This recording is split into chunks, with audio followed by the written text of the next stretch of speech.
Assalamualaikum warahmatullahi wabarakatuh. Selamat pagi teman-teman semua.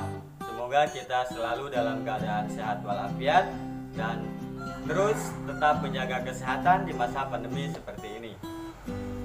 Teman-teman sekalian, pada kesempatan kali ini saya akan membahas materi tentang kewajiban sesama umat muslim. Kewajiban sesama umat muslim ada 5 poin. Poin yang pertama yaitu menjawab salam. Poin yang kedua yaitu membesuk orang yang sedang sakit. Poin yang ketiga menghadiri undangan. Poin yang keempat yaitu takziah. Dan poin yang kelima yaitu mendoakan orang bersin. Baiklah teman-teman sekalian, sebelum kita melaksanakan kegiatan pembelajaran kali ini, marilah kita awali dengan bersama-sama membaca basmalah. Bismillahirrahmanirrahim. Baiklah teman-teman sekalian, langsung saja mari kita bahas bersama-sama. Untuk poin pertama yaitu menjawab salam. Nah, kewajiban kita sebagai umat muslim yaitu menjawab salam. Islam telah mengajarkan kepada kita, telah mengajarkan kepada umatnya untuk senantiasa menebarkan salam dimanapun dan kapanpun. Kata salam itu berasal dari bahasa Arab yang berarti selamat, terlepas dari mara bahaya, kedamaian, kesejahteraan, dan sentosa. Nah, kata ini seakan dengan kata Islam yang secara harfiah bermakna yaitu bersikap damai atau pasrah diri. Ucapan salam dapat dibedakan setidaknya menjadi 3 macam, yaitu yang pertama, salam sebagai sapaan, yang kedua, salam sebagai doa dan penghormatan, dan yang ketiga, salam sebagai sebagian dari unsur syariat. Yang pertama yaitu salam sebagai sapaan, yang mana ia menjadi media komunikasi, misalnya untuk menyapa rekan sejawat dan hadirin dalam sebuah forum atau sejenisnya. Yang kedua yaitu salam sebagai doa dan penghormatan. Dalam makna ini, orang yang mengucapkan salam menyadari bahwa ucapannya bukan sekedar basa-basi atau ekspresi keakraban, akan tetapi melainkan salam berarti ucapan doa semoga keselamatan, kasih sayang, dan keberkahan tercurah kepada kalian. Dan yang ketiga, salam sebagai bagian dari unsur syariat, yang mana salam sebagai rukun sholat. Salam seperti ini tidak bisa diganti dengan selamat pagi dan selamat siang ataupun ucapan semakna lainnya. Ia harus dilakukan sesuai dengan syariat yang telah ditetapkan. Nah, hukum menjawab salam yaitu mengucapkan kepada sesama muslim hukumnya sunnah. Nah, sedangkan menjawabnya adalah wajib. Apabila salam itu ditujukan kepada sekelompok orang, maka hukum menjawabnya adalah wajib kifayah, di mana apabila ada sebagian orang dari sekelompok itu yang menjawab, maka gugurlah kewajiban menjawab salam tersebut bagi sebagian lainnya. Namun akan lebih baik dan utama apabila setiap orang dalam kelompok itu menjawab salam yang ditujukan kepada mereka untuk menunjukkan rasa hormat dan membesarkan penghormatan itu kepada pemberi salam, maka lebih baik dan lebih utama kita menjawabnya dengan baik.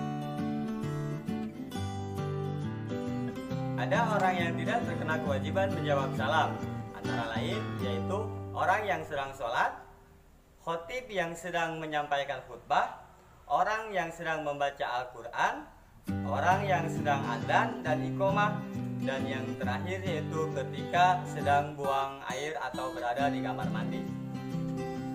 Baiklah teman-teman sekalian, kita lanjut ke poin yaitu adab menjawab salam.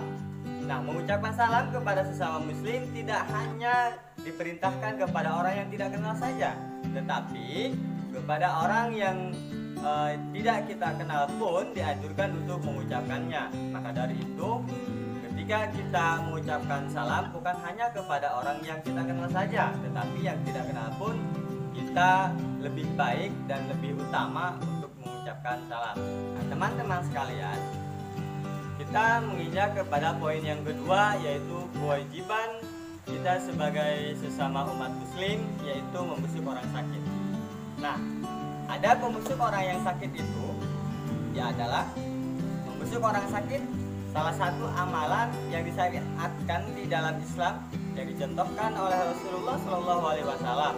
Nah, bahkan dijadikan sebagai bagian dari hak seorang muslim atas muslimnya lainnya. Artinya, membesuk orang sakit merupakan kewajiban yang juga harus ditunaikan oleh setiap muslim atas muslim lainnya. Selain itu, membesuk orang sakit juga merupakan amalan soleh yang dapat dijadikan sebagai sarana untuk mendekatkan diri kepada Allah Subhanahu wa Ta'ala. Nah, adapun ada membesuk orang yang sakit sebagaimana telah dicontohkan Rasulullah SAW kepada kita, yaitu yang pertama, niat, ikhlas dan tujuannya yang baik. Maka kita harus benar-benar niat yang baik dan ikhlas dan punya tujuan yang baik. Dan yang kedua, bergegaslah mengunjunginya, jangan sampai kita menunda-nundanya. Dan yang poin ketiga, perhatikan situasi dan kondisi. Yang keempat, bertanya perihal keadaannya. Dan yang kelima, mendoakan orang yang sakit untuk kesembuhannya dan kesehatannya dengan mengusap atau menyentuh bagian yang sakit dengan tangan kanan seraya dan membaca doa. Selanjutnya, yaitu keutamaan membusuk orang yang sakit. Jadi ada beberapa keutamaan untuk menjenguk orang yang sakit. Yang pertama itu adalah keutamaannya mendapatkan doa dari para malaikat. Karena Rasulullah SAW bersabda, barang siapa yang mendatangi saudaranya yang muslim atau yang sakit untuk menjenguknya, ia berjalan di atas kebun surga hingga ia duduk. Apabila ia duduk, rahmat Allah akan menyelimutinya. Nah, bila waktu itu pagi hari, 70.000 malaikat akan mendoakannya hingga sore hari. Dan bila itu melakukannya di sore hari, 70.000 malaikat tersebut akan mendoakan hingga pagi harinya. Hadis riwayat Ahmad, Abu Daud dan Ibnu Majah. Dan poin yang kedua, keutamaannya itu adalah mendapat kebanyakan kebaikan atau mendapatkan banyak kebaikan. Jadi kebaikan-kebaikan insya Allah kita akan mendapatkan itu. Dan yang ketiga, mengunjungi orang sakit adalah salah satu menuju jalan ke surga seperti yang terdapat dalam sebuah hadis Nabi. Nah, teman-teman sekalian, di antara ada menghadiri undangan ada beberapa poin. Yang pertama yaitu bersegera memenuhi undangan dan tidak menunda-nunda kecuali jika ada uzur, kecuali jika ada kendala yang lain yang menyebabkan kita tidak bisa untuk menghadiri undangan tersebut. Dan yang kedua yaitu tidak membeda-bedakan undangan, apakah undangan hari pernikahan tersebut dari orang miskin ataupun dari orang kaya. Jadi kita tidak boleh membeda-bedakan hal itu semua. Dan yang ketiga, tidak membeda-bedakan kehadiran dalam memenuhi undangan antara undangan dari orang yang jauh dengan orang yang dekat tempat tinggalnya. Jadi kita tidak bisa dan kita tidak boleh membeda-bedakan ketika kita mendapatkan suatu undangan, entah itu dia yang jauh maupun yang dekat, kita harus mendatanginya. Dan yang poin keempat, hendaknya memenuhi undangan diniatkan untuk menghormati sehingga ia memperoleh pahala atas kehadirannya. Baiklah teman-teman sekalian, untuk materi hanya 3 poin yang bisa saya sampaikan. Selebihnya itu ada 5 poin kewajiban kita sebagai umat muslim. Namun di sini saya hanya membahas 3 poin. Kurang lebihnya saya mohon maaf. Semoga pembelajaran kali ini ada manfaatnya, khususnya untuk saya pribadi dan umumnya untuk kita semua.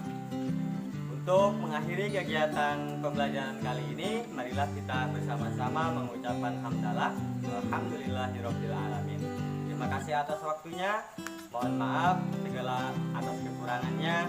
Wabillahi taufiq wal hidayah. Wassalamualaikum warahmatullahi wabarakatuh.